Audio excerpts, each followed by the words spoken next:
Quelqu'un qui a 45 ans qui commet un homicide, il a vécu 45 ans jusque-là. Qu'est-ce qu'il a fait pendant 45 ans? À une époque, nous faisions grève, les avocats d'enfants, et il n'y avait pas d'audience pendant 15 jours, 3 semaines, parce que l'avocat étant obligatoire en matière pénale, pour les enfants, il n'y avait pas d'audience. Les gens manquent aujourd'hui cruellement de confiance en l'état de droit. Et en la justice, de manière générale, on voit des avocats qui sont attaqués, on voit les politiques s'immiscer justement dans l'appareil judiciaire. D'abord, faire comprendre aux justiciables que c'est pas parce qu'on défend bec et ongles son dossier qu'on est l'ennemi de l'avocat adverse. Par exemple, on va se vouvoyer quand le client est à côté, alors que dès que les clients sont plus là, on va se tutoyer et qu'on va bouffer ensemble le soir. Et c'est quoi un avocat engagé? Un avocat qui rappelle au quotidien dans ses dossiers qu'un étranger est un sujet de droit et non pas symbole d'une nuisance ou d'un danger pour un pays. Et comment jugez-vous aujourd'hui l'état de droit et les libertés fondamentales? On a mis en place des règles qui s'appelaient des lois antiterroristes. Oui. Le problème, c'est que ces règles sont rentrées ensuite dans le droit commun du droit pénal, qui pose aujourd'hui des problèmes en droit pénal pur. J'ai comme l'impression qu'aujourd'hui, tous les textes que nous écrivons, en tout cas les textes de loi et autres, sont des réactions. Sont des réactions à des situations et autres et qui ne sont pas projetées dans le temps pour vraiment pérenniser l'état de droit qui est vraiment un idéal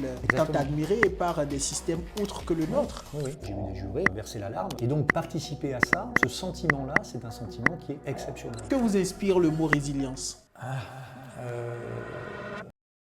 La justice, parfois, semble un mot lointain, un idéal que le tumulte du monde efface un peu chaque jour. Et pourtant, il suffit de croiser certains regards, certaines voix pour se souvenir qu'elle respire encore. Mon invité en est l'un des gardiens, avocat des mineurs, formateur des jeunes consciences. Il marche sur cette ligne fragile où le droit rencontre l'humain. Dans son engagement, il y a une conviction simple et forte. Défendre, c'est aussi transmettre. Et parce que la justice n'est pas qu'un combat, c'est un chemin d'humanité, un geste de confiance envers l'avenir et une manière d'espérer encore en l'homme. Aujourd'hui, j'ai l'immense plaisir et honneur de recevoir un avocat d'exception, Rémi Le Gigant. Alors, si c'est la première fois que vous découvrez cette production, n'hésitez pas à vous abonner, à cliquer sur la cloche de notification. Ici, nous recevons des avocats au parcours exceptionnel pour nous parler des valeurs qu'ils incarnent dans leur carrière, du sens qu'ils donnent à leur engagement envers la justice. Alors, abonnez-vous.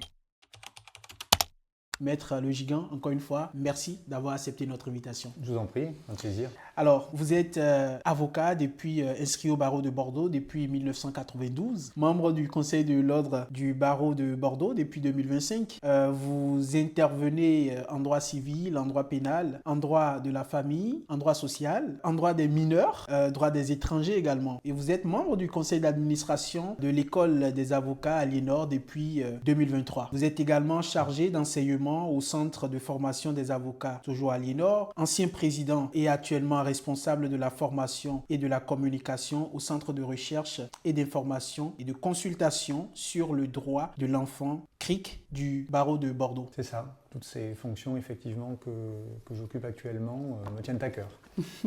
Très intéressant. Et tout de suite, la première question qui me vient à l'esprit, pourquoi cet engagement? Parce que j'ai vu à deux reprises que vous avez occupé ou que vous occupez des responsabilités impliquant les mineurs. Alors, disons que c'est une matière qui a émergé de manière importante à l'époque où je suis devenu avocat, c'est-à-dire au début des années 90. Je ne me suis pas engagé tout de suite à l'Institut des mineurs qui s'appelle le CRIC. C'est un nom qui a été trouvé pour que ce soit simple dans l'esprit des mineurs et des enfants, qu'ils aient un repère. Mais en réalité, après 4-5 ans de bar, j'ai intégré cet institut des mineurs et je suis allé aux réunions de bureau pour voir un petit peu comment ça se passait, quels étaient les événements qui pouvaient être mis en œuvre, tant au sein de la juridiction qu'en dehors du tribunal, tout ce qui pouvait rapprocher les avocats des droits de l'enfant. Et assez rapidement, de manière assez curieuse, on m'a proposé d'être président de l'Institut des mineurs. Alors je me sentais extrêmement timide et pas du tout préparé à cette épreuve, mais j'avais avec moi quelqu'un qui a été mon mentor dans cette matière, Stéphane Ambry, qui est aujourd'hui un avocat honoraire à la retraite, mais qui est peut-être celui qui a créé cet institut et vraiment été le premier avocat d'enfants à Bordeaux, qui est le premier à avoir ouvert une porte d'un juge des enfants pour dire « Bonjour, je suis avocat et je viens défendre un enfant ». Ça n'existait pas auparavant, c'était aussi assez contemporain à la ratification par la France de la Convention internationale des droits de l'enfant. Okay. Et il était important à ce moment-là qu'une défense des enfants puisse se mettre en place.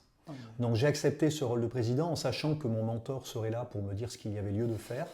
Et donc c'est comme ça que je suis entré de plein fouet dans cette matière, avec des bons moments, des moments compliqués aussi. Par exemple, il a fallu faire reconnaître le fait que les avocats devaient pouvoir obtenir l'aide juridictionnelle et donc une indemnisation facile quand on défendait des mineurs, alors même qu'à l'époque, il fallait, pour les juridictions, justifier par exemple des revenus des parents. Ce qui était très compliqué, parce que pour les parents, dès lors qu'ils avaient des revenus, ce n'était pas forcément évident pour eux de payer un avocat qu'ils n'avaient pas forcément voulu pour leur enfant. Sauf que l'avocat s'imposait à l'enfant, notamment en matière pénale, puisqu'il est obligatoire. Oui.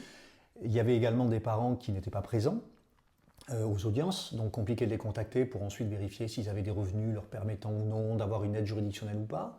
Et puis aussi parce que tout simplement, il peut y avoir des situations de conflit d'intérêts. Et quand on est avocat d'enfant, on a le droit de dire du mal des parents, on a le droit de dire du mal de l'éducation. Et c'est difficile après de dire aux parents, ben maintenant que j'ai bien dit du mal de vous, il faut me payer.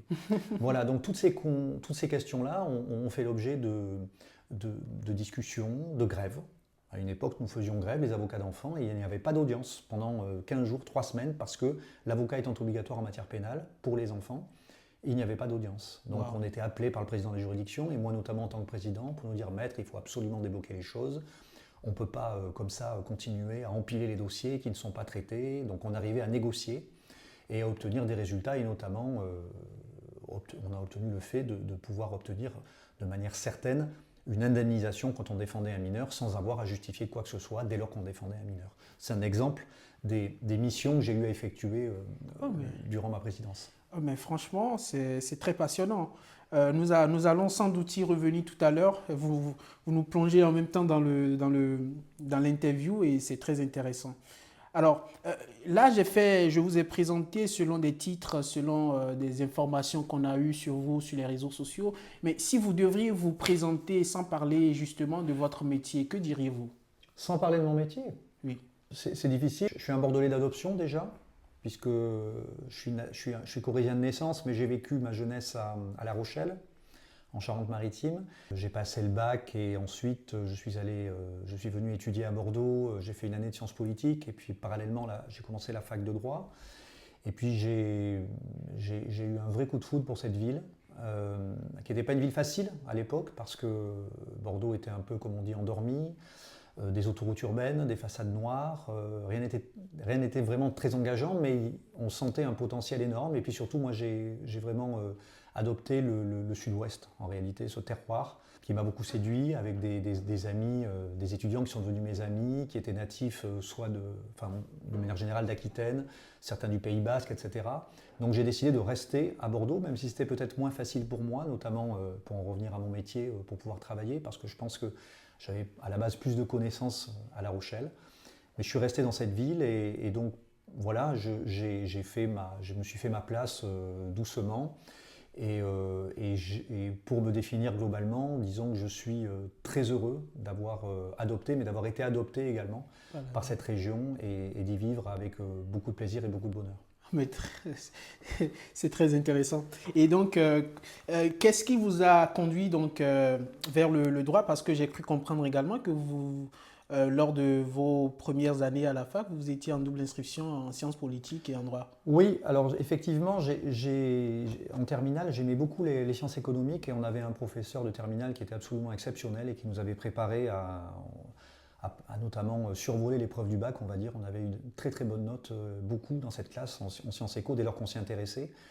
On avait beaucoup d'avance et ça nous a permis, je crois qu'on est 5 de la même classe de terminale de La Rochelle, à être rentrés en première année de Sciences Po à Bordeaux.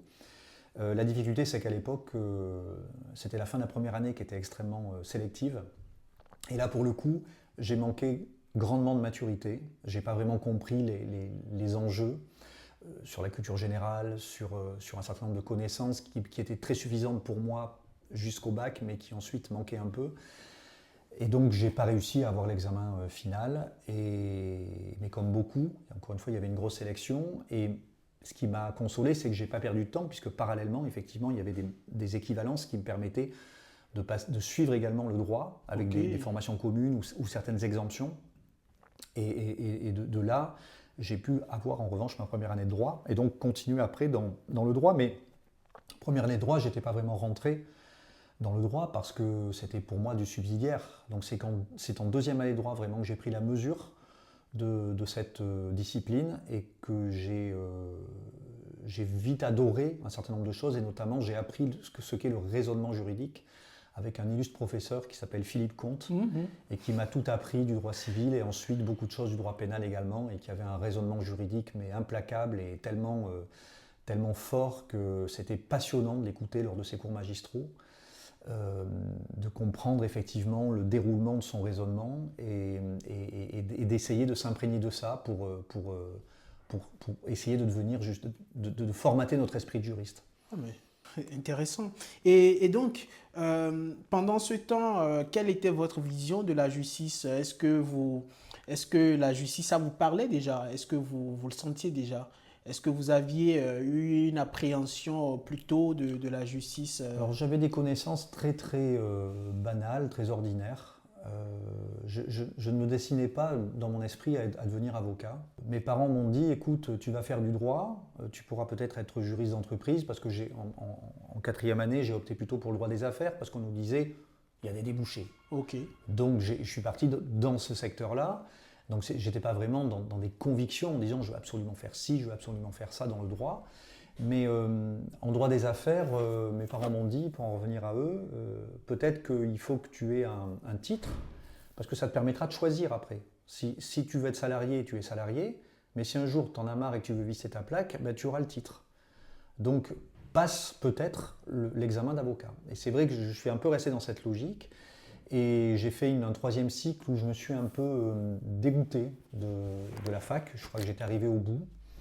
Et j'ai pas trouvé, pour le coup, là, les professeurs extrêmement différents de ce qu'ils pouvaient être lorsqu'on était en première année. Alors que je pensais trouver des professeurs qui seraient plus à l'écoute, qui nous considéraient plus comme, pas des futurs confrères, mais enfin des juristes un peu accomplis. Et j'ai été un peu déçu par leur manque d'implication. C'est peut-être une appréciation personnelle, mais je l'ai ressenti comme ça. Et j'ai passé l'examen d'entrée à l'école d'avocat, alors une première fois que j'ai pas eu, mais la deuxième fois quand j'étais en troisième cycle. Et là, je l'ai eu.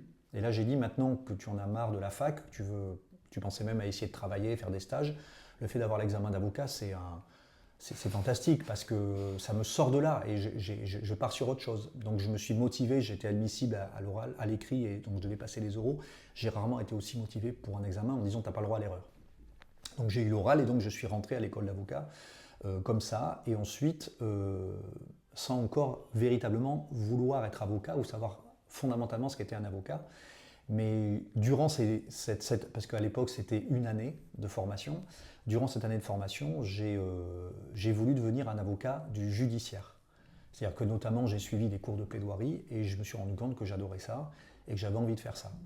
Mais tout ça pour vous dire que la vocation, elle n'est pas ancienne, elle est vraiment venue sur le moment. Ah oui. Et puis j'ai aussi, en contradiction avec l'impression que pouvaient me laisser les profs de fac, j'ai eu l'impression que les confrères qui nous faisaient cours, c'était des gens qui nous prenaient déjà pour de futurs avocats. Et ça, j'étais très très sensible à ça. Ah oui. J'ai trouvé qu'il y avait beaucoup de respect pour ce que nous étions, simplement des élèves avocats, mais qu'à priori, ça y est, on était rentrés et qu'a priori, il n'y avait pas beaucoup de suspense, on deviendrait avocat. Et j'ai senti que de leur part, il y avait vraiment une volonté de nous accueillir, en quelque sorte. de nous accueillir, oui. Voilà. Ah oui. Et ça, j'ai été assez sensible à cette attitude. Ah oui, c'est très intéressant. Donc, je comprends qu'il n'y avait pas forcément une perception ou une appréhension de la justice avant cette étape de votre parcours. Non, j'étais pas passionné, j'avais pas auparavant fait des stages dans des cabinets comme beaucoup de mes futurs confrères. Certains de ma promotion connaissaient déjà le tiers des avocats du barreau de Bordeaux. Moi, je connaissais personne. On faisait des stages, un stage de 3 mois à l'époque chez un avocat, et c'était par tirage au sort. Ah oui. Et moi j'étais tombé sur un avocat qui est aujourd'hui aussi un avocat qui a demandé son honorariat il y a 1 an, qui m'a énormément marqué parce que c'est un avocat qui m'a mis en immersion véritablement. C'est-à-dire que c'est un avocat qui avait une activité judiciaire énorme, qui allait par Mons et par Vaux. Il avait un cabinet secondaire dans le Lot-et-Garonne. On montait à Limoges, on descendait le lendemain à Tarbes. Donc il me disait, écoute Rémi, le plus simple, tu viens dormir à la maison. Comme ça, demain, on décolle à 6h et puis à 9h, on est en audience à Tarbes ou je ne sais où. Et donc j'étais en immersion, c'est-à-dire je dormais chez lui, j'étais dans sa voiture, je lui indiquais le courrier. Donc lui, en conduisant, il dictait. Peut-être pas très prudent d'ailleurs, mais c'est prescrit. Et donc, vraiment, j'étais complètement immergé dans ce travail. Et puis j'assistais à plein de choses, quasiment à toutes les audiences où je pouvais aller. Donc je voyais vraiment l'échange avocat-magistral, l'attitude avec les clients, la clientèle pénale, etc. etc. Et donc j'ai fait un stage absolument génial, alors que je sais que certains de mes camarades de promo passaient leur temps dans le cabinet à rédiger, à être les grouillots, et n'avaient pas cette chance que je pouvais avoir. Donc ça aussi, ça a été important pour moi. Ah oui, tout à fait. Et donc, je me permets toujours, pendant ce temps, donc avant même la fac, quand on évoque la justice à vos côtés ou auprès de vous, est-ce que tout simplement vous vous projetez à un mot, à un idéal ou à une valeur, ne serait-ce sur ce que ça signifie la justice? Alors c'est difficile pour moi de repenser ce que j'étais ou ce que je pensais À à ces ce moment-là. époques? C'est un peu compliqué, mais je pense que j'avais un sens de la justice comme tout le monde, Ok, tout être d'accord. normalement constitué peut avoir un Oui, sens de la justice. oui.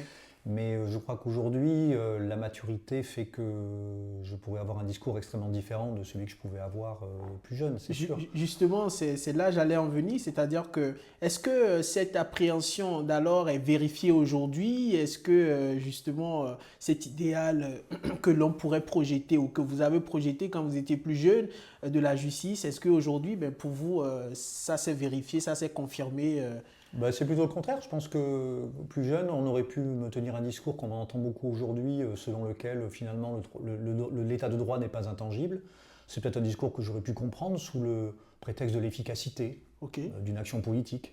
Aujourd'hui, c'est un discours qui me paraît tellement dangereux et irresponsable que je ne peux pas l'accepter et je ferai tout pour faire comprendre à mes concitoyens qu'on ne peut pas entendre ce genre de choses.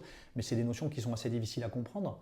Et quand on n'a pas les connaissances juridiques et quand on n'a pas la maturité, c'est difficile de se dire effectivement, mais au nom de principes généraux, on ne va pas pouvoir être efficace pour la sécurité des gens, par exemple. Oui. Sauf que justement, l'état de droit participe de la sécurité des gens. Mais Oui. ça, il faut le comprendre et c'est pas toujours simple. Ah, mais toujours, c'est passionnant. Et donc, on l'a abordé un peu, mais quelle enfance avez-vous eue? Oh, ben, une enfance heureuse, privilégiée, je pense, parce que j'avais des parents qui s'occupaient très bien de moi, une maman qui ne travaillait pas et qui veillait à ce que je sois sérieux à l'école. Moi, j'étais très passionné par le sport. Donc il a fallu parfois me remettre un petit peu dans le droit chemin des études. Mais voilà, donc j'ai jamais été un élève très travailleur. Je me suis un peu reposé même sur mes facilités parfois, parce que j'en ai eu un peu comme beaucoup. Et puis quand il fallait mettre un coup, je mettais un coup, mais c'était plus par peur de ne pas réussir, plutôt que d'avoir la volonté farouche de réussir et d'être le meilleur. Ça n'a jamais été tellement mon credo. Mais voilà, j'ai eu des périodes un peu difficiles. J'ai eu un changement de collège une année qui m'a un peu après mis en retard. Donc je sais que j'ai eu une troisième très compliquée. Et puis après, première terminale, ça a été mieux. Mais finalement, voilà, j'ai globalement eu un parcours scolaire, on va dire, moyen plus, quoi. Et ça, Voilà. c'était à La Rochelle? À La Rochelle, tout à fait. Ok, Oui, d'accord. oui. Et Oui. vous êtes combien, vous étiez combien frères? Vous avez des frères et sœurs? Non, je suis fils unique. Ok, d'accord. Donc, j'imagine un peu l'ambiance. Oui, j'étais très surveillé, on va dire, par ma mère. Et chouchouté au même moment. Et chouchouté aussi, mais j'ai eu une éducation quand même où on m'a toujours fait comprendre qu'on n'avait rien sans faire des efforts voilà, il fallait pas forcément justement être trop gâté pour ensuite comprendre la valeur des choses et ensuite pouvoir se gâter soi-même en ayant suffisamment travaillé et suffisamment gagné sa vie. C'est un petit peu toujours la leçon qui m'a été donnée. Et donc, de cette enfance, alors, quelles sont les valeurs que vous avez reçues et qui vous suivent encore aujourd'hui, transmises par vos parents? Je crois que mes parents m'ont toujours soufflé que l'honnêteté payait, que le travail payait, Et puis après, je sais pas, je me suis rendu compte aussi, mais alors ça peut-être un petit peu tout seul, mais je me suis rendu compte que c'était beaucoup plus simple de vivre avec des gens quand on essayait d'être gentil, plutôt que quand on essayait d'écraser les autres ou d'être méprisant ou je ne sais quoi. Et donc c'est vrai que j'ai plutôt l'image de quelqu'un de sympa, je crois en tout cas. Mais c'est quelque chose qui fait que je me rends compte que finalement, quand on a ce comportement-là, on a des retours. Et que c'est beaucoup plus agréable de vivre avec les autres quand on voit des gens qui nous sourient parce qu'ils savent que voilà, on est plutôt sympa avec eux, qui sont Oui. sympas, voilà. Et donc, mais ça c'est quelque chose que j'ai plus appris après justement, je pense, ma jeune vie d'adulte en fait, m'a dicté ça. Non, mais très intéressant. Et vous le disiez tout à l'heure, votre mentor qui vous a, de qui vous avez appris en quelque sorte, où vous avez eu le goût du domaine de l'avocature. Vous citiez également le professeur Philippe Comte qui Oui. vous a également donné cette passion, en fait, transmis cette passion à travers sa façon de faire les cours. Et vous vous souvenez encore d'autres rencontres qui ont vraiment éveillé votre sens justement à la justice et à la profession que vous exercez aujourd'hui? Certains profs m'ont marqué, certains profs de fac. Je vous ai parlé de mon prof de sciences éco tout à Oui. l'heure avant le bac. Philippe Comte, je pense aussi à un confrère qui est décédé récemment, Eric Agostini, Ah oui. qui pareil, qui avait une façon d'exposer son cours de manière extrêmement simple et en même temps intelligente. Enfin, ceux qui m'ont marqué, c'est ceux en fait qui m'ont fait rentrer dans leur démonstration. J'ai toujours eu un très très mauvais souvenir de mes profs de maths.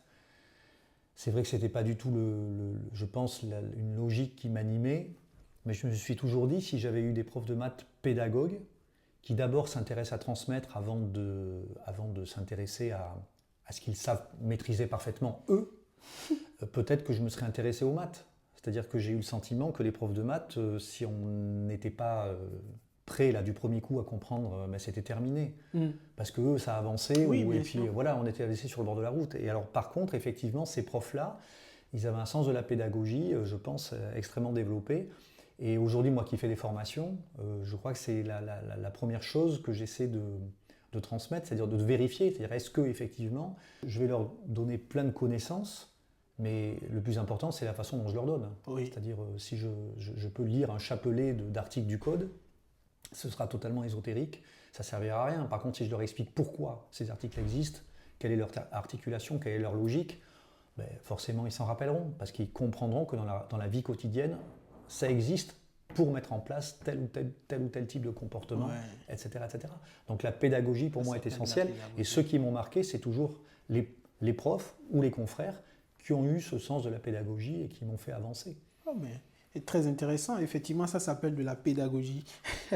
Ah non, mais c'est très intéressant. Et donc là, on vient à votre parcours. Donc, vous le racontiez tout à l'heure aussi. Comment s'est passée votre entrée donc, dans la profession? Alors, j'ai d'abord. Alors, je suis parti à l'armée. J'ai prêté serment et Ah oui. je suis parti à l'armée. J'avais fait l'école d'officier pour essayer de faire une période militaire intéressante. Donc, j'étais officier juriste. Ok, d'accord. Après avoir fait Saint-Cyr-Couët-Quidan, élève officier, puis ensuite je suis parti à Châteauroux, Ok. donc le centre de la France. Je me disais là, si on est attaqué, normalement, je ne serai pas tout de suite, hein, je plaisante, mais je me suis retrouvé à Stratégique, Châteauroux. Donc hein. j'ai fait un mois de préparation militaire à des appelés du contingent, parce qu'à l'époque il y avait des appelés du contingent encore.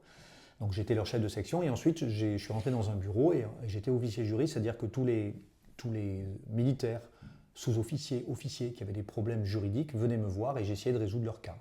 Voilà, donc des problèmes d'endettement, des divorces, des choses comme ça. Et donc ça a été mon travail.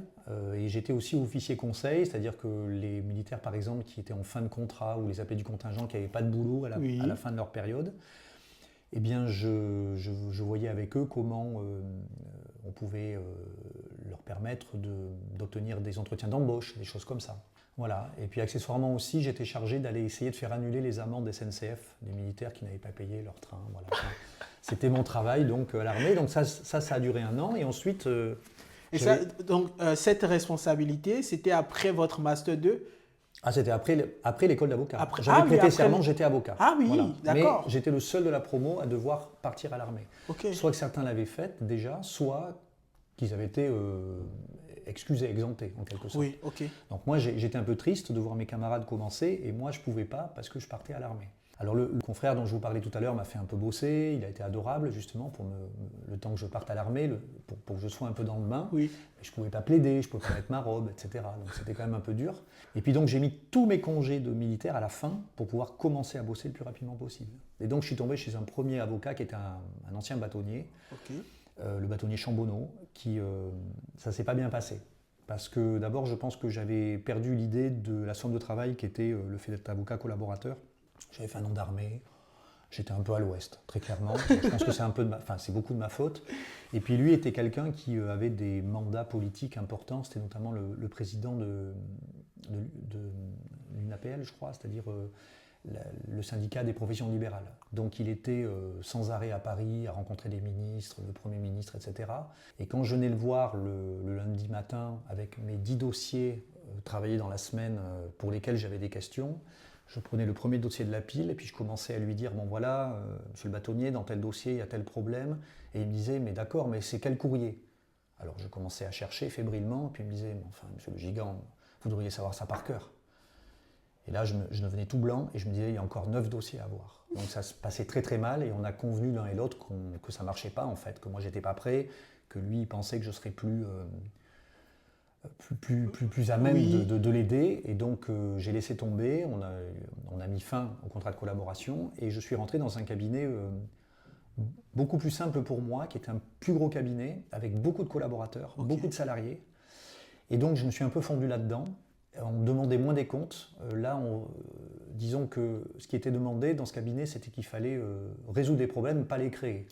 Donc on nous demandait d'aller plaider des cours d'appel très compliqués alors qu'on avait 2 mois d'expérience, mais on nous y envoyait, donc il fallait y aller. Et puis il fallait, même si on ne dormait pas de la nuit parce qu'on était stressé, il fallait donner le change, il fallait y aller, parfois avec des dossiers qu'on n'avait pas conclus, donc qui étaient parfois mal conclus, très compliqués, qui ne tenaient pas la route.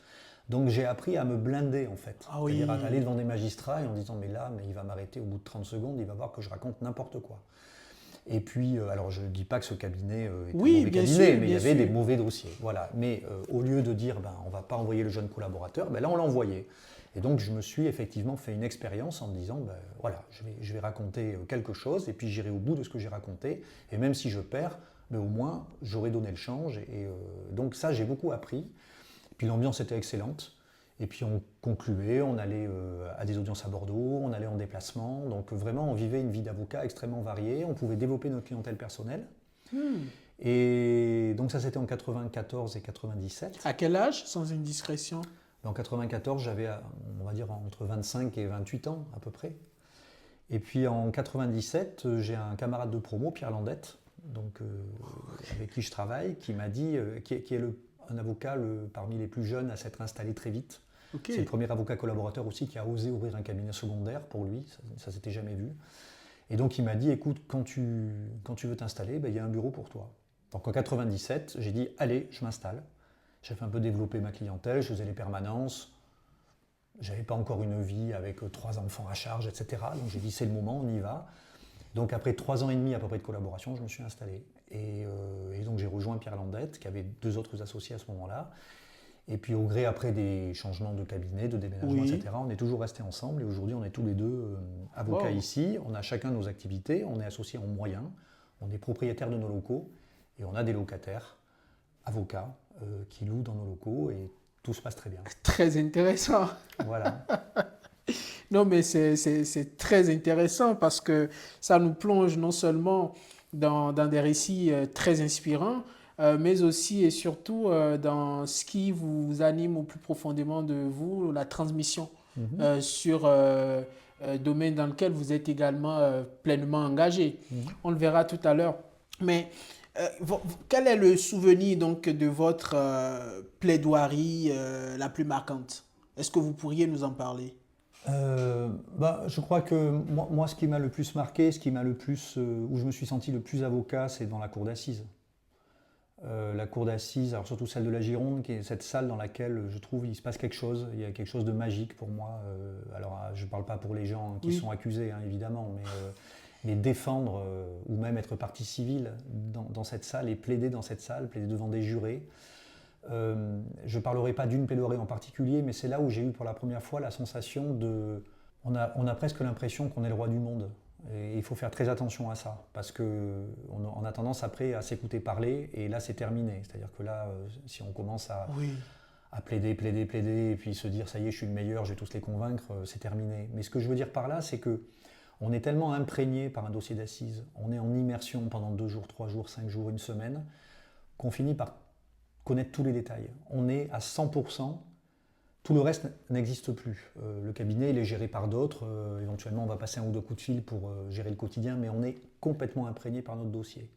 Et donc, au moment où on se lève pour plaider, j'ai eu l'impression très vite que quand je plaidais, j'avais juste mis sur une feuille quelques mots en me disant je ne vais pas commencer à mettre des phrases parce que sinon c'est très compliqué de plaider parce qu'on lit, mais alors on ne lit pas vraiment parce que quand on plaide, on ne lit pas. Donc j'ai dit je mets un mot et chaque mot pour moi c'est une idée différente. Donc si je me réfère au mot comme ça, je sais où j'en suis et je sais ce que je vais développer. Et j'ai eu le sentiment, et ça m'a pas vraiment quitté dans ces dossiers d'assises, et il n'y a que là que ça se passe comme ça, j'ai eu le sentiment à un moment donné qu'il y avait devant moi un prompteur, c'est-à-dire que je sais ce que je vais dire dans 4 phrases. C'est-à-dire on a comme si on est un comédien au théâtre et qu'on a tout appris par cœur, sauf que j'avais rien appris par cœur du tout, mais je sais quand même ce que je vais dire. Et je sais ce que je vais dire dans 2 phrases, 3 phrases, 4 phrases. Donc ça veut dire que du coup, comme on est très à l'aise sur le fond, on se concentre sur la forme. En disant, ben voilà, là peut-être que... Enfin, on devient un acteur. Oui. C'est-à-dire, je vais monter le son, là je vais le baisser, là je vais au contraire ralentir le rythme, là au contraire je vais l'accélérer. Enfin voilà, et là on se rend compte effectivement qu'on est face à des gens qu'on essaie de subjuguer. Enfin, c'est terrible, hein. On est presque dans la notion d'emprise. En disant, parce que je ne parle pas des magistrats, oui, bien parce sûr, on ne leur fait pas, mais les jurés, des gens qui, 5 jours avant, n'ont aucune idée de ce qu'est la justice pour certains.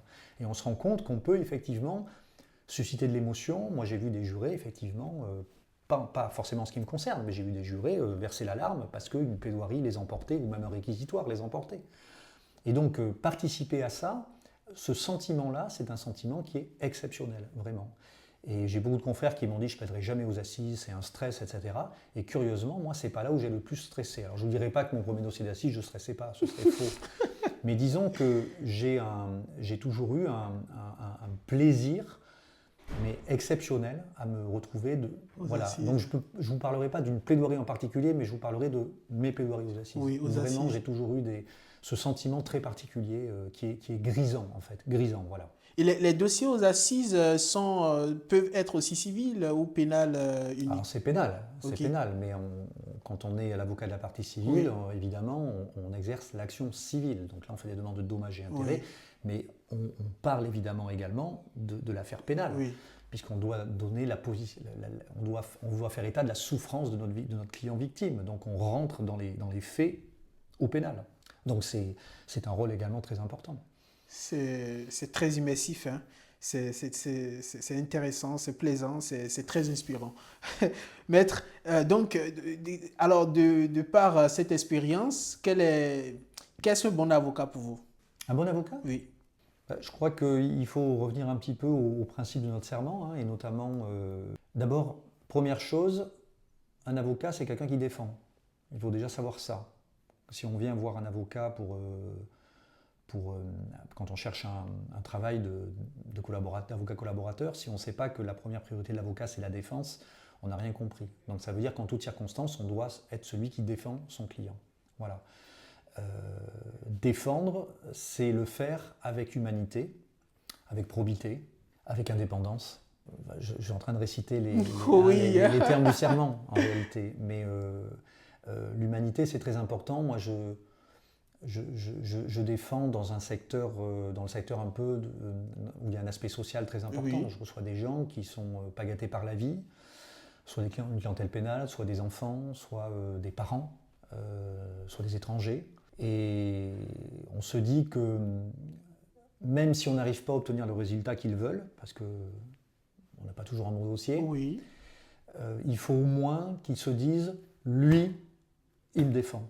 Je peux tout lui dire.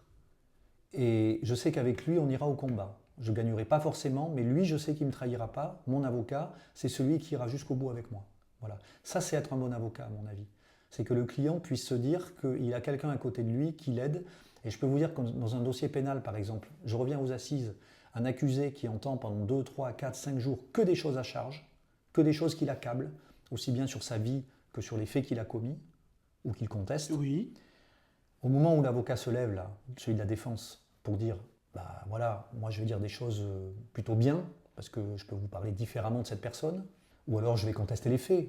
Mais ce que je veux dire par là, c'est que ce moment-là est un moment extrêmement important. Et moi, je l'ai aussi ressenti très très fort, ce moment où, en tant qu'avocat, pendant 4-5 jours, on n'entend que des choses affreuses et où on a envie de se mettre sous le banc de la défense parce qu'on n'en peut plus, et puis que nous, on est l'avocat de cette personne. Mais au moment où on se lève, là, on y va et on dit, maintenant c'est à moi, et je vais porter sa parole, et je vais essayer d'en faire quelqu'un d'humain. Alors que ça fait 5 jours qu'on dit que c'est un monstre, un animal, etc. Et je trouve que ça aussi c'est important parce que on est le seul à pouvoir dire ça. Et cette qualité d'être le défenseur de quelqu'un, c'est l'honneur de l'avocat. On apprend beaucoup là. Et mais de ce que vous venez de décrire alors, de cette qualité, je le dis comme ça, de l'avocat que vous venez de décrire, je vois, et surtout pour ce qui vous concerne, qui a une part d'humanité assez poussée. Et comment vous apprivoisez alors la part d'émotion justement dans le droit? Il y a deux choses. Je crois qu'il y a le droit qui est implacable. Et on est d'abord guidé par ça. C'est-à-dire qu'on va pas dire des choses qui sont en dehors de ce que nous dit la loi. Mais une fois que ça c'est cadré, ensuite, encore une fois, on parle d'un homme, on parle d'une femme, on parle d'un enfant. Et là, la part d'humanité prend sa pleine dimension. C'est-à-dire que quelqu'un peut avoir commis un homicide grave, scandaleux. À un moment donné, la personne ne sera pas forcément rattachée uniquement à ce geste-là. Quelqu'un qui a 45 ans qui commet un homicide, il a vécu 45 ans jusque-là. Qu'est-ce qu'il a fait pendant 45 ans? Donc nous, en fait, on essaie de rendre la part d'humanité de quelqu'un qui n'est, pour ceux qui vont le juger, ou pour l'opinion publique, qui n'est relié qu'à l'acte qu'il a commis, puisqu'il n'est connu que pour ça. C'est un illustre inconnu qui un jour est connu parce qu'il a commis un acte affreux. Oui. Donc, forcément, la foule crie vengeance parce qu'elle ne voit que l'acte rattaché à la personne.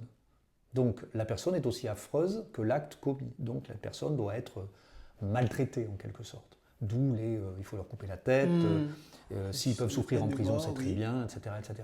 Nous, notre travail, c'est de dire non, on est le copain. C'est-à-dire celui qui peut dire, comme on peut parfois entendre sur des micro-trottoirs, mais cette personne, elle a commis cet acte, mais vous le connaissez. Ben oui, c'est bizarre, c'était quelqu'un de très gentil, on le voyait tous les jours, il allait chercher son pain à la boulangerie, il n'y avait jamais d'histoire. Il y a beaucoup de gens qui témoignent souvent comme ça. Mais ce sont les premiers avocats de cette personne, en fait. C'est ceux qui disent, qui nous laissent voir autre chose de ce qui a été commis et qui doit être jugé et sanctionné, il n'y a pas de problème là-dessus. Mais notre travail à nous, c'est effectivement de rendre cette part d'humanité. Quand évidemment, on n'est pas dans la contestation des faits. Quand quelqu'un conteste les faits, on est sur un autre travail. Oui. Parce que là, on essaie de démontrer juridiquement ou factuellement que les faits n'ont pas été commis, ou en tout cas qu'il y a un doute trop important pour qu'on puisse condamner une personne qui est présumée innocente. Et dans une plaidoirie, dans un dossier, on est obligé de défendre, d'aller sur les deux angles, c'est-à-dire la part du droit, dire le droit tel que c'est, et d'aller également sur la part humaine. En tout cas, dans le droit pénal, oui. Okay. Dans le droit pénal, c'est incontournable, parce que même si on conteste les faits jusqu'au dernier, avec la dernière énergie, il y a toujours un moment où on va parler de la personne, parce que sans faire forcément de subsidiaire, on est quand même obligé d'anticiper la sanction et la condamnation.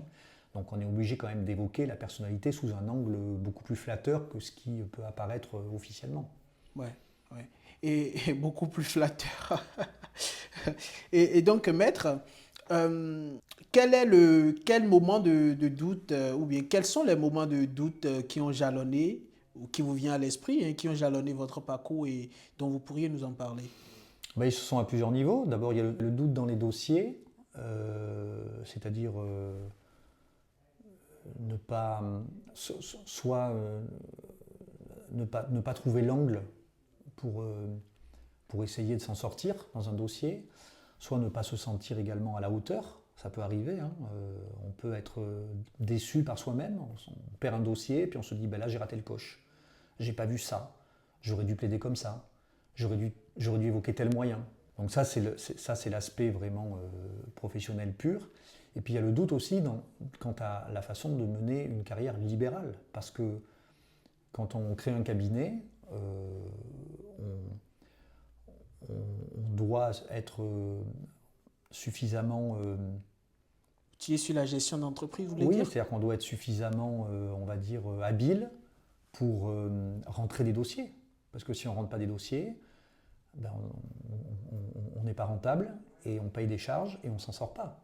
Et on sait qu'on est dans une profession où il y a beaucoup de confrères qui n'arrivent pas à s'en sortir.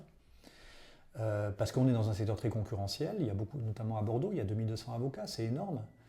Et beaucoup d'avocats décident de faire la même chose, de faire du droit des personnes, d'être généraliste, et il n'y a pas de place véritablement pour tout le monde. Donc moi je suis passé par des moments de doute, surtout quand on est père de famille et qu'on sait que c'est pas que pour soi, hein, c'est parce qu'on a un crédit, parce qu'on a l'école des enfants, parce que voilà, et qu'il faut absolument trouver des solutions pour développer sa clientèle, rentrer des honoraires, etc., etc. Donc ça aussi c'est des moments de doute où on se dit mais peut-être que je ne suis pas fait pour ça, qu'il vaut mieux que je devienne à nouveau collaborateur ou avocat salarié, ou que je change de métier. Donc ça, c'est des moments de doute aussi qui sont importants. Parce que on peut aussi se dire qu'on n'est pas bon, donc ce qui est une atteinte au moral.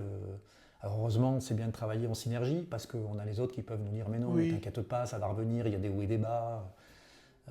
Et moi-même, maintenant, je fais partie du pôle confraternel à Bordeaux, qui est un pôle d'avocats qui, justement, recueille les problèmes des confrères, quels qu'ils soient.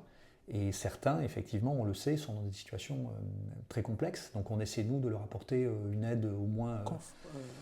morale. Oui, et puis matérielle, en leur disant, voilà, pourquoi tu n'as pas étudié ça? Pourquoi tu ne ferais pas ci? Pourquoi tu ne ferais pas ça? Tiens, je peux te donner tel contact. Peut-être que ce confrère va pouvoir t'apporter des dossiers en sous-traitance. Enfin, voilà, c'est des choses comme ça. Ok. Ah, mais très intéressant. Donc, surtout, ça nous fait savoir que l'avocat, il n'est pas un surhumain. C'est également un homme, un individu, un homme ou une femme d'ailleurs, un individu qui a aussi de l'émotion, qui ressent aussi des... En tout cas, il est humain, quoi. Ah oui, ça, je vous le confirme, mais ce n'est pas un métier qui rend totalement, on va dire, insensible à la vie, à tout ce qui se passe. Au contraire, tous les jours, on est jugé, nous aussi, dans notre façon de travailler. Nos clients nous jugent de plus en plus, parce que maintenant, en plus, avec les réseaux, on a le malheur d'avoir un mauvais contact avec un client, on se retrouve avec une note défavorable sur notre page Google. Enfin, puis c'est dur, hein. C'est dur parce que parfois c'est totalement injuste, parce que c'est écrit sur un mouvement d'humeur ou une incompréhension. On est jugé par les magistrats aussi, qui peuvent parfois nous dire clairement qu'on se trompe. Donc, non, le métier d'avocat, il faut être solide. Et puis, encore une fois, on n'est pas protégé par un salaire qui tombe tous les mois. Oui. Alors, vous me direz, les salariés aussi, ils peuvent être licenciés du jour au lendemain, c'est compliqué aussi. Mais nous, voilà, notre chiffre d'affaires, s'il n'est pas d'un certain niveau chaque mois, en revanche, les charges, elles sont du même niveau et elles ont tendance à augmenter. Donc, il y a une grosse pression à ce niveau-là, tout à fait.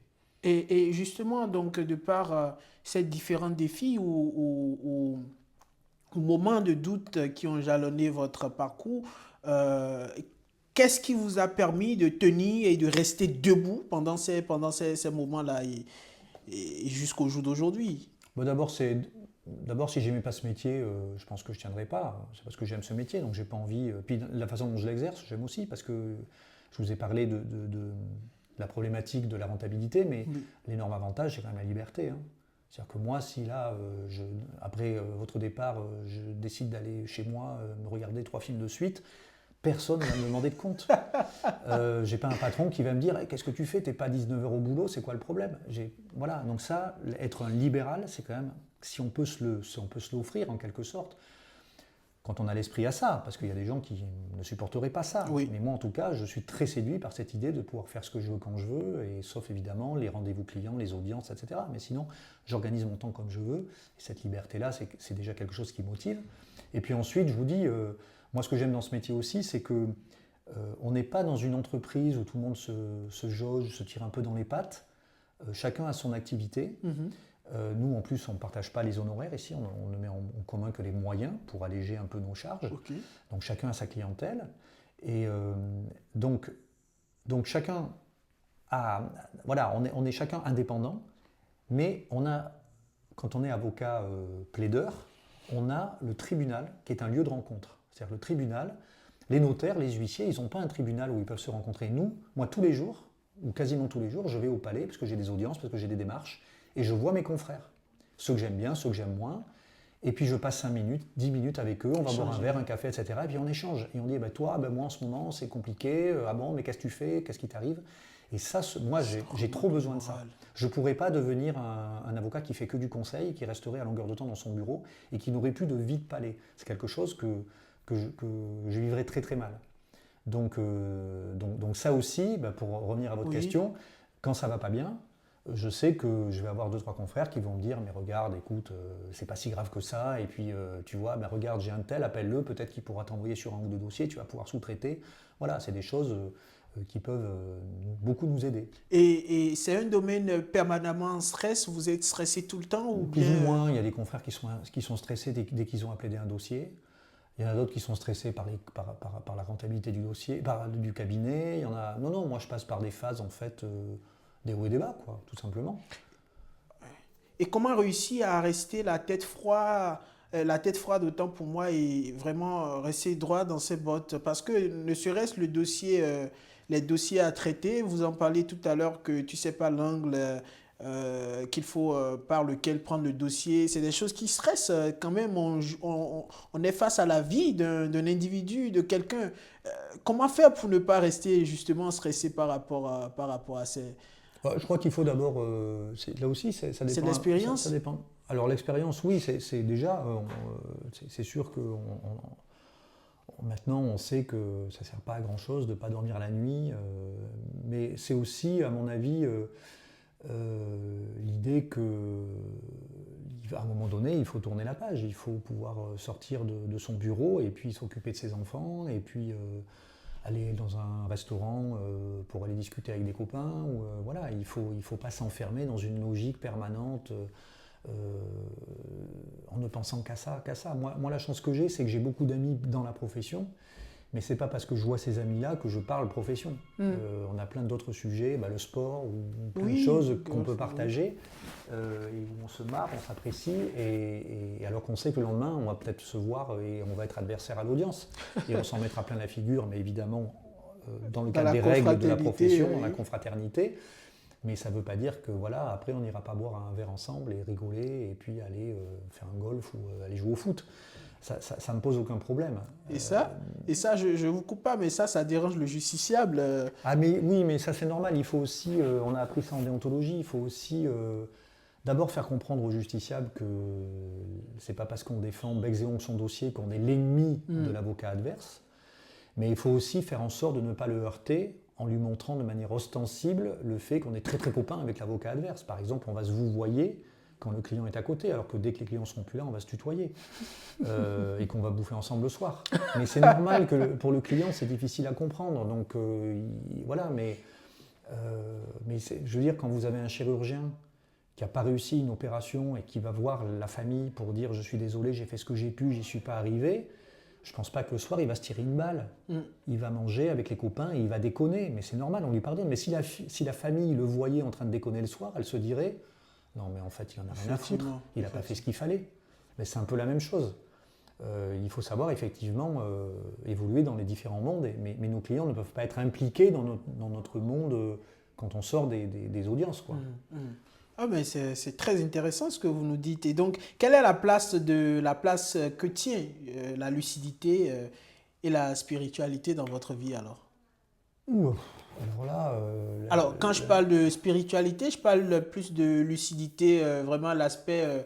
je pense que vous avez abordé le sujet, vous devez être en contact avec les autres aussi pour vous, en quelque sorte, pour vous nourrir de skills, de ce réconfort ou bien de ce confort qu'ils pourraient vous apporter de par, ne serait-ce les expressions ou les mots qu'ils vous disent pendant les moments où vous êtes en doute et autres. Voilà, je parle justement, de spiritualité, de lucidité dans ce sens-là.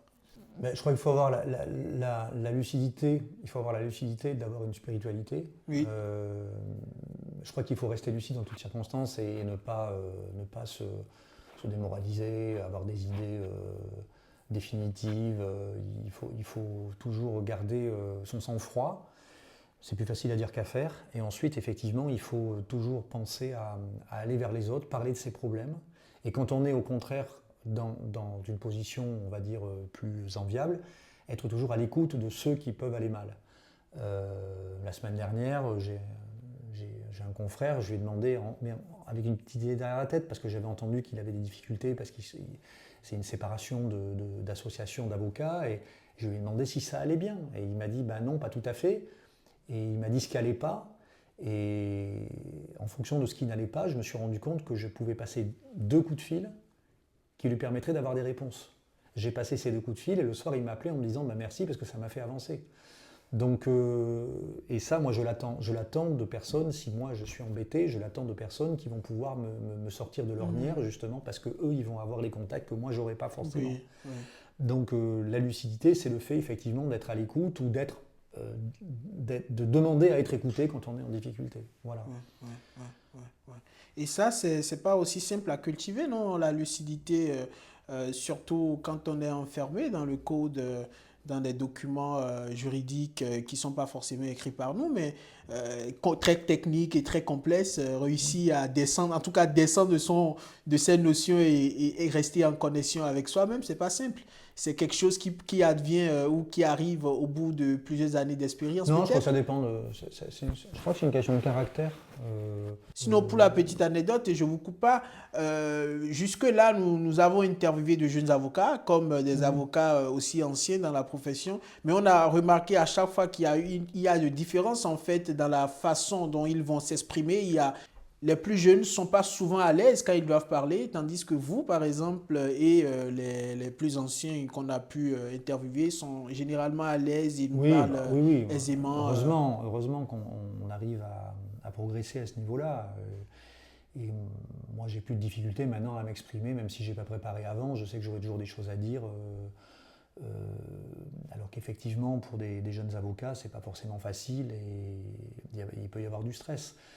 Mais en tout cas, dans ce que vous me disiez tout à l'heure, cette faculté de pouvoir se sortir en fait des dossiers complexes, etc., ça dépend aussi du caractère des gens. Hein. Il y a des gens qui ont besoin d'être en immersion et d'être tout le temps dans leur réflexion et qui par contre, à un moment donné, ont besoin de couper à 100% en disant je suis en vacances, je ne veux pas voir un avocat qui croise ma route parce que ça va me rappeler le boulot, c'est pas possible. Alors moi, je ne suis pas du tout comme ça, c'est-à-dire que je suis au boulot, mais je peux très bien faire une pause, aller rigoler un coup avec les copains en haut ou à la cafette du palais de justice. Et en même temps, quand je vais être en vacances, si je croise des confrères, je serai super content, ça ne me dérangera pas et je ne vais pas dire ah, j'en ai marre, ça me rappelle le bureau. Pas du tout. Mais ça, c'est vraiment une question de caractère, c'est pas une question de jeune ou vieux. Hein. Mais effectivement, là, on est très différents là-dessus. Moi, j'ai des confrères qui partent très loin parce qu'ils veulent voir personne. Ils vont surtout pas sur le bassin d'Arcachon. Surtout pas. Vous êtes prêts, ils sont nombreux là-bas sur le bassin. Beaucoup quand même. Oui, beaucoup. Et donc, quelles sont les causes qui vous ont le plus marqué dans votre carrière? Bah, les causes, je veux dire, sur des dossiers personnels ou des Pas choses... forcément personnelles, des dossiers de votre époque qui vous ont, des luttes de votre époque aussi peut-être. Oh, ben moi, je marqué, suis très bateau, hein, mais moi, je reste fasciné par le travail de Badinter, quoi. Ouais, Voilà, l'abolition de la je peine de reste mort. fasciné par ce parcours.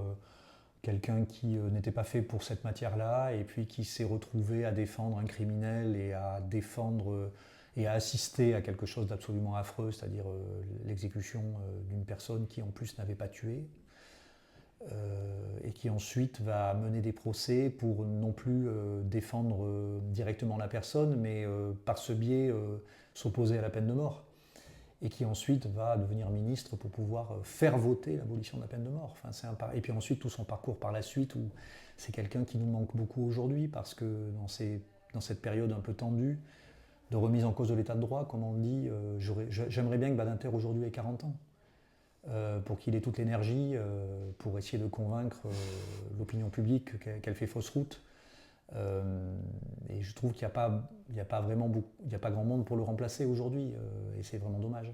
Ça ne se remplace pas. Et il manque, vous pensez qu'il manque d'audace aujourd'hui pour mener des luttes comme ça ou Mais qu'est-ce ça qui manque surtout de manquerait à personnalité, cette j'ai époque? l'impression. Ça manque de personnalité parce que aujourd'hui, comme ça, citons un leader voilà, dans la cause de l'état de droit, de la préservation de nos principes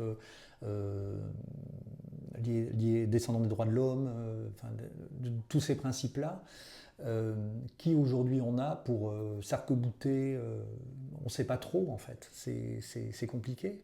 On a des personnages, on a des gens, mais on n'a pas quelqu'un qui sort du lot et qui pourrait vraiment être à la tête d'une vraie opposition à toutes ces idées un peu modernes là. Ouais, c'est peut-être parce que c'est un peu politisé aussi des luttes comme ça, parce que j'ai découvert récemment sur les réseaux l'un de vos confrères parisiens, Juan Branco, Oui. très attaché au principe Mhm. de l'état de droit. Je ne sais pas. Mhm. Oui, oui, mais alors, Juan Branco, il mène des combats effectivement absolument essentiels. Mais en même temps, il a aussi, en tant qu'avocat, on va dire, mené des combats extrêmes qui parfois ont pu un peu le Ok, décrédibiliser. d'accord. Donc c'est un peu compliqué parce que si finalement il mène des causes justes, on va toujours le ramener Hmm. à des défenses qui ont pu être controversées. Donc voilà. Alors vous me direz, Badinter était controversé à son époque Oui. aussi, hein, mais Et bien même, comment dirais-je, celui-là, Jacques Vergès, oui. c'est des personnages également qui étaient très contrariés. En tout cas, moi j'ai découvert, j'ai lu, j'ai vu des vidéos sur eux plus tard en préparant justement cette émission. Ou bien, bon, étant juriste aussi, euh, Mhm. c'est des figures qui passionnent toujours, même Henri Leclerc, de par Oui. Éric Dupond-Moretti, de par leur façon de... Mhm. oui, ce sont des figures quand même... Ah, mais ce sont des figures, bien sûr, mais j'ai moins d'admiration, mais même si effectivement ce sont des avocats majeurs, hein. hmm, Dupond-Moretti est un avocat majeur. Après, voilà, il n'est plus avocat, il a été ministre, donc on peut aussi le juger à l'aune de son bilan de ministre ok.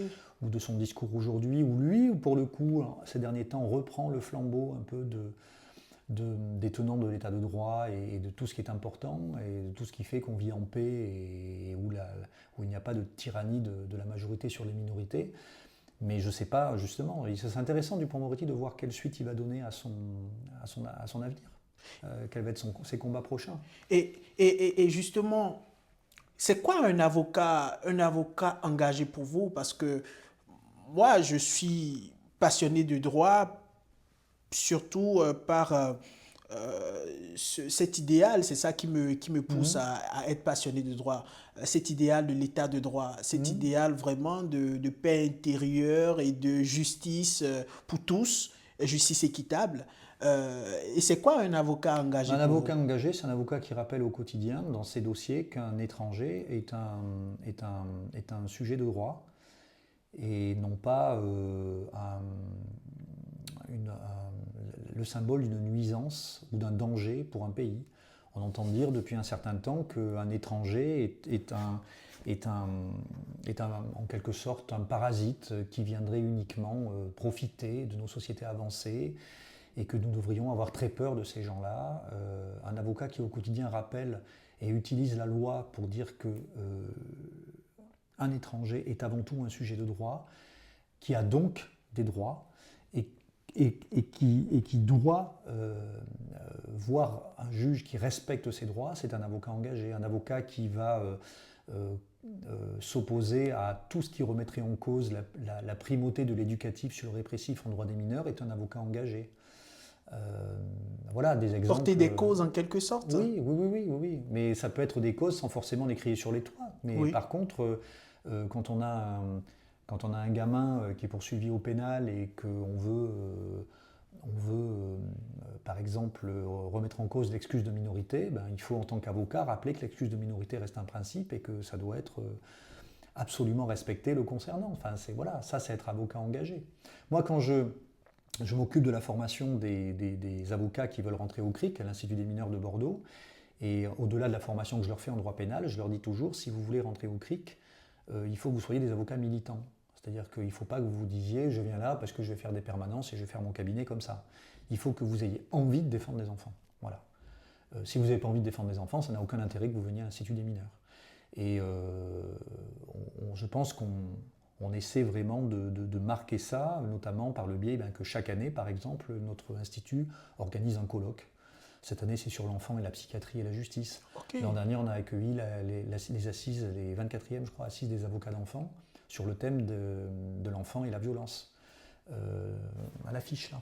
Ah oui, bien sûr. Chaque année, on essaie de marquer le coup et sur un sujet toujours qui, justement, remet les choses en place. C'est-à-dire, il faut arrêter de penser que la délinquance des mineurs a changé, qu'aujourd'hui, il faudrait que les 16-18 ans soient jugés comme des majeurs, qu'un enfant délinquant n'est pas une victime, mais uniquement un délinquant qu'il faut traiter comme un délinquant. Voilà, ça, il faut se battre au quotidien. Heureusement, on a une juridiction à Bordeaux notamment qui est très respectueuse des droits du mineur. Mais si jamais ça changeait, et que demain on ait des juges qui arrivent en disant « non, il faut mettre du mineur en prison, il n'y a que ça qui est vrai », je pense que nous, avocats, notre combat, ce serait de s'ériger contre ça. Oh, mais très intéressant. Très passionnant d'ailleurs. Et comment jugez-vous aujourd'hui l'état de droit et les libertés fondamentales? Si c'est à l'échelle du monde, on est bien. Ok. Si on regarde la France, uniquement la France, on se rend compte que depuis un certain temps, des réformes sont mises en œuvre et amoindrissent les fondamentaux de notre état de droit. On a fait beaucoup de choses pour notre sécurité, notamment après les attentats de 2015. On a mis en place des règles propres, des règles qui s'appelaient des lois antiterroristes. Oui. Le problème, c'est que ces règles sont rentrées ensuite dans le droit commun du droit pénal.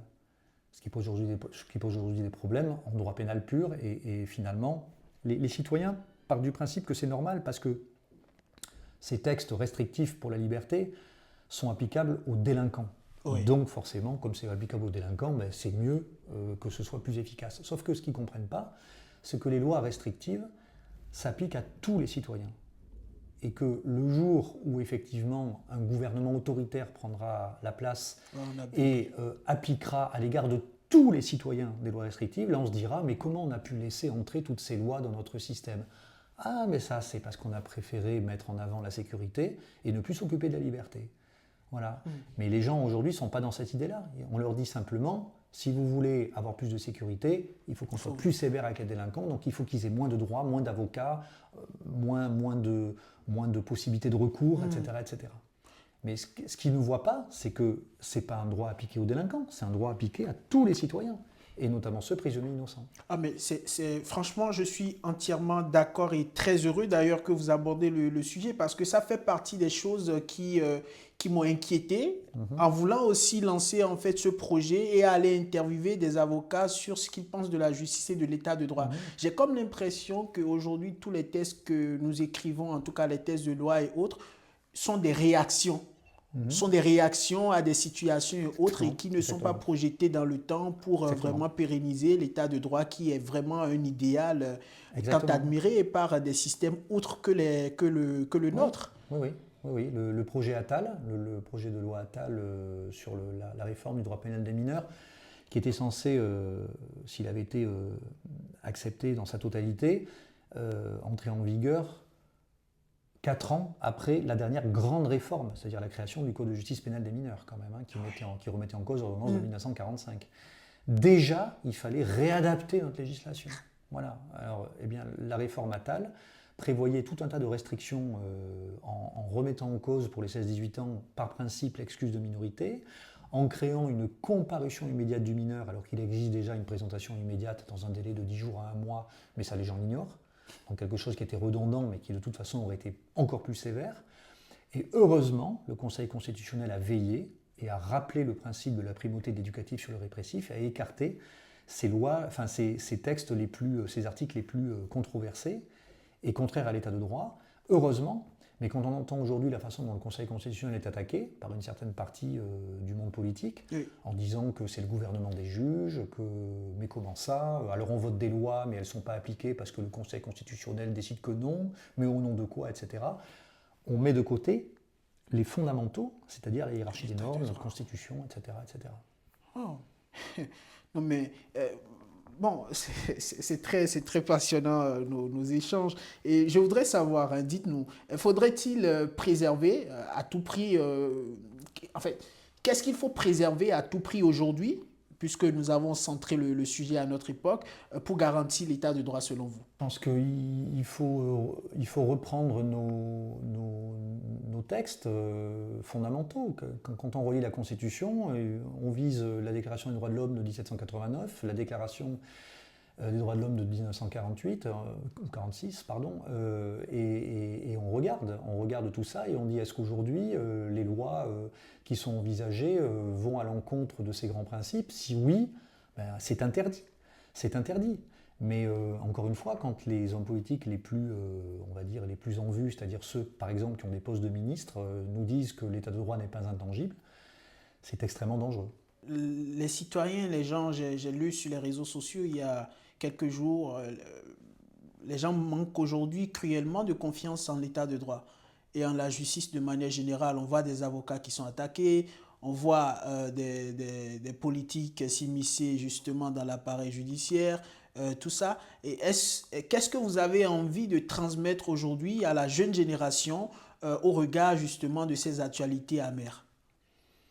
Ouais, je crois que ce que j'ai envie de transmettre, c'est qu'il faut pas perdre de vue qu'on est rentré dans une société d'immédiateté, dans une société d'ultra-consommation où les gens ne se réalisent que par ce biais-là, mais qu'en réalité, le plus important reste l'éducation, la connaissance, et que si un jour nos écoles ne font plus leur travail de transmettre des choses fondamentales, ben les gens raisonneront comme des consommateurs primaires et effectivement, ils prendront pour argent comptant les slogans les plus simplistes qu'on leur proposera au nom de faux principes. Et donc, pour moi, la jeune génération, ce qu'elle doit remettre en place, c'est une école de qualité et un enseignement de qualité où on n'oublie pas tout le chemin parcouru dans un pays qui est quand même un des plus avancés du monde en matière de liberté. Et que voilà, on ne peut pas perdre ça, c'est pas possible. Vous évoquez l'éducation de qualité en présence des intelligences artificielles, Maître Le Gigant. Oui, mais comment on l'adapte alors cette éducation de qualité? Il ne faut pas avoir peur de l'intelligence artificielle, il faut simplement apprendre, je ne sais pas, quand un enfant... on ne va pas interdire la circulation automobile parce que des enfants peuvent se faire écraser. On apprend aux enfants à traverser quand le feu est vert, pour eux. Oui. Je pense qu'il faudra apprendre à ces générations-là à maîtriser l'usage de ces intelligences artificielles qui vont apporter beaucoup, mais qui peuvent être très dangereuses. Mais si on sait comment se garder de tous les aspects justement dangereux, on s'en sortira. Et puis l'intelligence artificielle ne remplacera jamais l'humain de toute façon. Oui. On en parlait tout à l'heure de l'humain. Oui, tout à fait. Ça ne changera pas. Donc je perçois tout à fait ce que vous dites, donc le pouvoir que vous accordez également à la transmission, donc l'humain, le pouvoir de la transmission, des échanges aussi comme ça, d'ailleurs je vous remercie, permettre à des jeunes d'écouter des aînés sur les valeurs, les qualités qu'ils doivent aussi incarner dans l'exercice ou bien dans leur formation de serait-ce pour être sur de bonnes lignées pour ce qui concerne l'état de droit. Bien sûr, okay. Oui, c'est essentiel. Nous tendons vers la fin de cette interview. Que vous inspire le mot résilience? La résilience, pour moi, c'est une qualité. C'est le fait de pouvoir prendre du recul par rapport à tout ce qui nous touche, tout ce qui nous fait mal, notamment. C'est aussi un mot très important parce que c'est la réparation des victimes. Donc on s'attache, nous, avocats, notamment, à essayer d'être une part de la réparation en leur permettant d'être reconnus en tant que victimes devant les tribunaux et donc à être résilientes. Donc c'est un mot qui fait partie intégrante aujourd'hui du vocabulaire juridique. Très intéressant. Merci à vous encore merci une fois vous. De ce moment très plaisant, très passionnant et très inspirant. Merci.